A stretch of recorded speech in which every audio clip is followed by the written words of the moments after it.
Assalomu alaykum. Hozirda Isroil Eronning yadro obyektlarini yo'q qilishga harakat qilmoqda. Eronning eng qattiq himoyalangan yadroviy obyektlardan biri bu Fordo hisoblanadi. Garchi Isroil bu yadro obyektiga zarar berganini iddao qilayotgan bo'lsa-da, biroq bu omborga hech qanday zarar yetmagan. Boisi Fordodagi yadro obyekti 100 metr chuqurlikda, tog'lar bag'rida joylashgan. Uni oddiy bombalar bilan yo'q qilib bo'lmaydi. 100 metr chuqurlikdagi obyektni faqat yer ostidagi nishonlarga zarar berishga mo'ljallangan GBU-57 bombasi yo'q qila oladi. GBU-57 bombasining og'irligi 13600 kg ni tashkil qiladi. Bombaning kattaligi va og'irligi tufayli strategik bombardimonchi samolyot faqat 2 dona bomba bilan ucha oladi. Ushbu bomba 4 ta faol panjara qanotlari va siljishni ta'minlaydigan aniq boshqaruv tizimi bilan jihozlangan.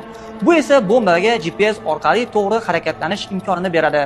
Bombaning tashqi qatlami yuqori mustahkamlikka ega po'lat qotishmadan yasalgan bo'lib, u bombaning nishonga tushish vaqtida o'z og'irligi hisobiga tuproq yoki beton qatlamiga 200 fut 60 metrgacha chuqurlikgacha kirib borishni ta'minlaydi.